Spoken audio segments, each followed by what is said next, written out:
आप देख रहे हैं न्यूज आई7 लाइव। सबसे पहले सबसे तेज, अब एक नए अंदाज में। अपने क्षेत्र हरियाणा की पूरी खबरें देखने के लिए चैनल को सब्सक्राइब करें।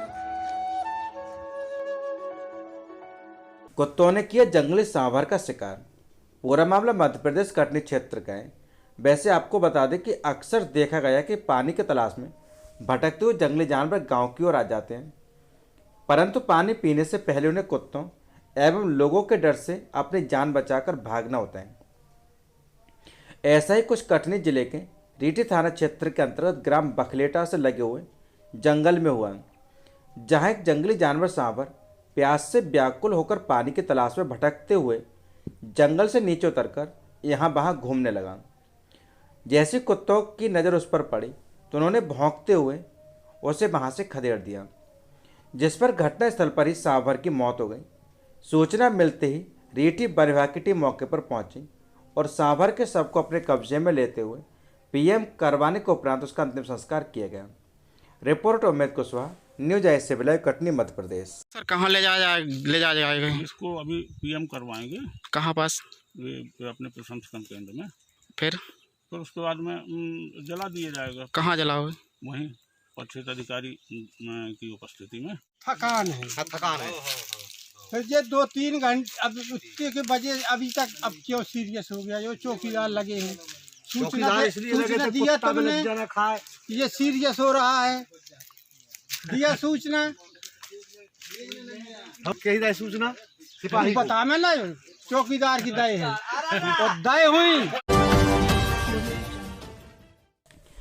उत्तर प्रदेश में राजनीति का महाकुंभ शुरू होने वाला है। मैं आपको बता दूं कि पंचायत चुनाव को लेकर जहां पर शासन और प्रशासन कमर कसे हुए हैं और पूरी तैयारी से जी जान से जुटा हुआ है, वहीं संभल क्षेत्र से एक बड़ी खबर सामने आई, जहां पर जमीनी विवाद में चली ईंट। प्रधान व पूर्व प्रधान बताए जा रहे हैं। मारपीट का वीडियो सोशल मीडिया पर वायरल। पूरा मामला गुन्नौर थाना के बबराला का बताया जा रहा है। रिपोर्ट RK यादव, न्यूज आई7 लाइव, संभल। प्रेस कॉन्फ्रेंस के दौरान भारत भूषण DSP ने एक हत्यारे प्रशांत कौशिक व लाश को जलाकर छुपाने में सहयोगी संदीप कुमार को गिरफ्तार किया और उन्हें इस आरोप में कोर्ट में हाजिर भी किया। फिर कोर्ट ने 10 दिन के रिमांड पर आदेश दिए। CI व अपनी कस्टडी में लिया। इस केस को कामयाबी दी जसपाल सिंह इंस्पेक्टर ने। आपको बता दें कि सूत्रों के अनुसार पता चला कि आरोपी प्रशांत कौशिक ने अपनी पत्नी पर यह इल्ज़ाम लगाया था कि उसका किसी के साथ अफेयर चल रहा था, इसलिए उसने अपनी पत्नी की हत्या कर दी और एक ड्रम में अपनी पत्नी की लाश डालकर जला डाली और लाश को अपने दोस्त की सहायता से नदी में डाल दिया।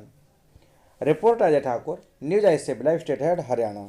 इसको संदीप से गहराई से पूछताछ करने के बाद आज सुबह करनाल से रेलवे स्टेशन से इंस्पेक्टर जसपाल जी ने प्रशांत को अरेस्ट किया है। अरेस्ट करने के बाद उसको आज कोर्ट से दोनों को ही कोर्ट में पेश किया और 10 दिन का पुलिस हिरासत रिमांड लिया है। और अभी डेड बॉडी नहीं मिली है। डेड बॉडी की तलाश जारी है। गोताखोरों की इमदाद के लिए टीम बुला ली है और मौके पर जाके जितनी भी एविडेंस आएगी केस के अंदर, उसके आधार पर आगे तफ्तीश अमल में लाई जाएगी। और इसके बाद की मदर ने वो एक 346 IPC का पर्चा लगाया कि मेरा बेटा भी कहीं गुम हो गया। जब तफ्तीश को गिराई, जब हमारे पास तफ्तीश है तो गिराई से पूछताछ की। आगे इसके जो साथी थे उनसे पूछताछ पर हमें संदीप से पता चला कि वो उसने अपनी पत्नी गुम नहीं हुई बल्कि उसकी हत्या करके नहर में चाकू डाला, जो आज दोनों को गिरफ्तार किया गया और रिमांड पे 10 दिन के आगे जैसे उसमें आगामी कार्रवाई हुई हम डेड बॉडी की तलाश में लगे हुए हैं और जो भी शख्स है वो सामने आएंगे उसको बताएंगे। नमस्कार, आज मैं आपको राष्ट्रीय कृमि मुक्ति अभियान के बारे में बताना चाहूँगी। कोविड-19 सिचुएशन में ये AAA द्वारा किया गया और होम टू होम किया गया। इसमें आशा वर्कर, ANM और आंगनवाड़ी वर्कर ने होम टू होम एल्बेंडाजोल की दवाई वितरित की। ये दवाई 1 से 19 साल के बच्चों को खिलाई जाएगी। 1 से 2 साल के बच्चों को आधी गोली चुरा करके देनी है और 2 से 3 साल के बच्चों को पूरी गोली चुरा करके देनी है और 3 से 19 साल के बच्चे को पूरी गोली चबा के खानी है। ये तभी गोली असर करेगी जब ये चबा के खाई जाएगी। और इसमें हम सबको बताते हैं कि आप साफ सफाई का भी गोली खाने के साथ साथ विशेष ख्याल रखें। और हमारा टारगेट है 3,33,500 का।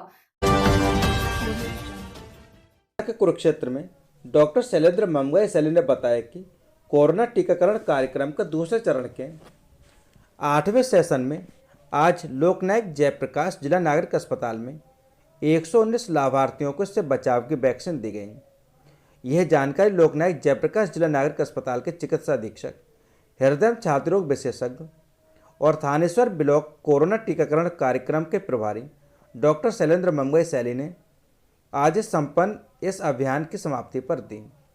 उन्होंने बताया कि सिटी मजिस्ट्रेट निशा, अखिल भारतीय आयुर्विज्ञान संस्थान नई दिल्ली के निदेशक डॉक्टर रणदीप गुलेरिया, चिकित्सा अधीक्षक डॉक्टर DK शर्मा के शिष्य चिकित्सा अधिकारी doctor Gurpreet Singh, civil surgeon deputy civil surgeon doctor Ramesh, pathologist doctor Sonal Singla, चिकित्सा अधिकारी डॉक्टर कृष्णदत्त, चर्मरोग विशेषज्ञ doctor Vivek Agarwal, doctor Sudesh Singla, doctor Shashank Singla, doctor Namrata Singal और फार्मेसी अधिकारी संजीव सैनी प्रमुख लाभार्थियों में शामिल रहे। Report Ajay Thakur, news I live, state head Haryana. Haryana के कुरुक्षेत्र के गांव धराड़सी में ब्लॉक समिति थानेसर द्वारा निर्मित स्वागत द्वार का उद्घाटन विधायक थानेश्वर सुभाष सुधा द्वारा व देवी दयाल शर्मा घराड़सी चेयरमैन ब्लॉक समिति थानेसर की अध्यक्षता में संपन्न हुआ व सरपंच राजेंद्र कुमार मुख्य रूप से मौजूद रहे। इस उद्घाटन में डिजिटल भारत की आधुनिकता की सुविधा को प्रयोग किया गया व विधायक थानेसर ने स्वास्थ्य ठीक न होने के कारण ऑनलाइन उद्घाटन किया एवं 36 बिरादरी के सामाजिक कार्यकर्ताओं ने विधायक का आभार प्रकट किया। इस मौके पर ऑनलाइन उद्घाटन करते हुए विधायक थानेश्वर सुभाष सुधा ने इसका श्रेय देवी दयाल शर्मा चेयरमैन व सरपंच राजेंद्र कुमार को दिया। आपको बता दें कि इस अवसर पर नफे सिंह सहारण, सुरेश शर्मा, पंडित राम मेहर आचार्य, धर्मपाल शर्मा, केसा राम, रामस्वरूप जांगड़ा, अशोक शर्मा, जयपाल शर्मा, संदीप जांगड़ा, धर्मवीर सहारण सामाजिक कार्यकर्ता मुख्य रूप से उपस्थित रहे। Report Ajay Thakur, news I live, state head Haryana. Shri Ram जन्मभूमि तीर्थ क्षेत्र समर्पण अभियान अपने अंतिम पड़ाव पर है।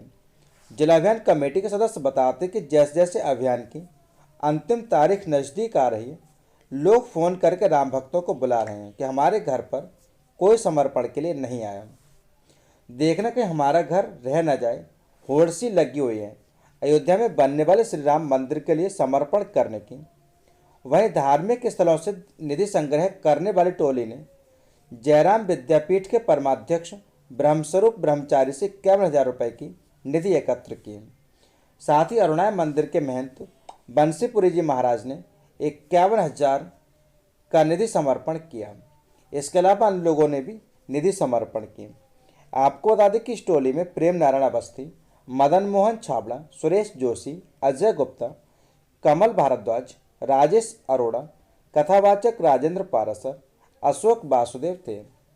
साथ ही शहर की टोलियों में 50 कार्यकर्ताओं को एक एक गांव की जिम्मेदारी सौंपी गई। Report Ajay Thakur, news I live, state head Haryana. योगी सरकार ने आज सोमवार को विधानसभा में अपना बजट पेश किया। ऐतिहासिक और पेपरलेस बजट में वित्त मंत्री ने यूपी के लिए कई अहम घोषणाएं की। बजट भाषण में वित्त मंत्री सुरेश खन्ना ने उच्च शिक्षा क्षेत्र में महत्वपूर्ण ऐलान किया। उन्होंने कहा कि हर मंडल में एक राज्य विश्वविद्यालय बनेगा। 26 जिलों में मॉडल राजकीय महाविद्यालयों के लिए 200 करोड़ रुपए की व्यवस्था की गई है। योगी सरकार के पिटारे से रोहिलखंड के लिए भी खजाना निकला। रोहिलखंड के शाहजहाँपुर, बदायूं और पीलीभीत को भी योगी सरकार ने तोहफा दिया है। आपको बता दें कि इसके अलावा वित्त मंत्री ने महिलाओं और किसानों के लिए भी खजाना खोला। वित्त मंत्री सुरेश खन्ना ने 5.5 लाख करोड़ से ज़्यादा का बजट पेश करते हुए महिलाओं के लिए 100 करोड़ रुपए की कन्या कुपोषण योजना और 200 करोड़ रुपए की महिला सामर्थ्य योजना शुरू करने का भी ऐलान किया। इसके साथ ही वित्त मंत्री ने किसानों को सस्ते लोन के लिए 400 करोड़ रुपए का प्रावधान की भी घोषणा की है। विशेष coverage Balihar Singh, news I live. Pilibhit. Unnao जनपद के पूर्वा क्षेत्र में यूपी CPL का फाइनल मैच मदारपुर ने नेशनल पाटन 5 विकेट से हराया। आपको बता दें कि लगभग 1.5 माह से यूपी CPL का आयोजन ब्लॉक के चमियानी में हो रहा था, जिसमें सोमवार को नेशनल पाटन ने टॉस जीतकर पहले बल्लेबाजी करने का फैसला लिया, जिसमें नेशनल पाटन उन्नाव ने निर्धारित 20 ओवर में 171 रन बनाए। पाटन की तरफ से शोभित ने शानदार 69 रन, 1 चौका और 7 छक्कों की पारी खेली। उनके अलावा जग्गू 22 रन, 1 चौका 2 छक्के और बकार ने 19 रन, 1 चौका 2 छक्के के रनों का योगदान दिया। मदारपुर की तरफ से शानदार बल्लेबाजी करते हुए सौरभ ने 13 रन देकर 3 विकेट लिए। जवाब में खेलने उतरी मदारपुर की टीम की शुरुआत अच्छी नहीं रही। पहला विकेट 16 रन पर गिरने के बाद कप्तान अमित और हैरिस ने शानदार बल्लेबाजी की और टीम का स्कोर 101 तक पहुंचा दिया। 101 रन पर कप्तान अमित 15 रन बनाकर आउट हो गए, लेकिन हैरिस की तूफानी बल्लेबाजी जारी रही।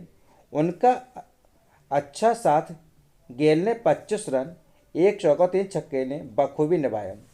जब टीम जीत से कुछ ही दूर थी तभी हैरिस 2 चौके 10 छक्के की सहायता से 81 रन बनाकर आउट हो गए, लेकिन अंतिम छड़ों में दीपक ने 3 छक्कों की सहायता से 18 रन बनाकर अपनी टीम मदारपुर को यूपी CPL 2021 के विजेता बना दिया। रिपोर्ट भूपेंद्र कुमार, न्यूज ऐसे विलय, पूर्वा उन्नाव।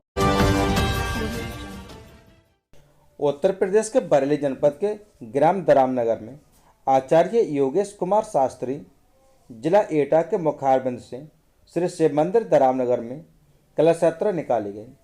इसके बाद मंदिर पर चले श्रीमद् भागवत कथा के तीसरे दिन कथा में भक्त ध्रुव के चरित्र पर प्रकाश डालते हुए कहा कि जिसका चरित्र अच्छा होता है संसार में उसके चित्र की पूजा होती है।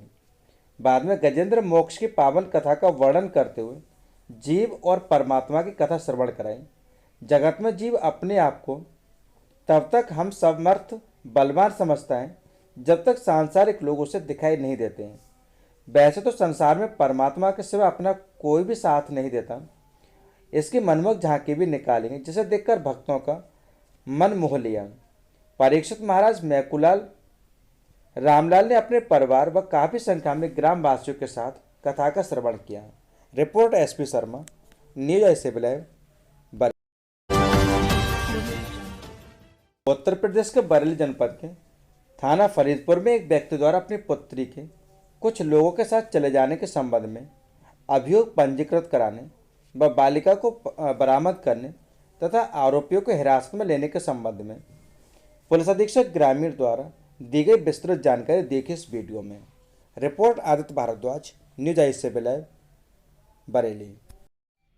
दिनांक 21 फरवरी 2021 को थाना क्षेत्र फरीदपुर के ग्राम नौगावा में एक व्यक्ति द्वारा अपनी पुत्री के कुछ लोगों के साथ चले जाने के संदर्भ में 363, 366 पॉस्को एक्ट आदि में मुकदमा पंजीकृत कराया गया था।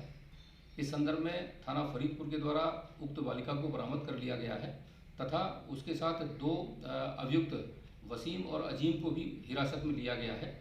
बालिका ने पूछताछ पर यह बताया है कि उसका वसीम के साथ पहले से परिचय था। इस संदर्भ में बालिका का मेडिकल और 164 के बयान पंजीकृत किए जा रहे हैं तथा आवश्यक विधिक कार्रवाई और विवेचनात्मक कार्रवाई अमल में लाई जा रही है।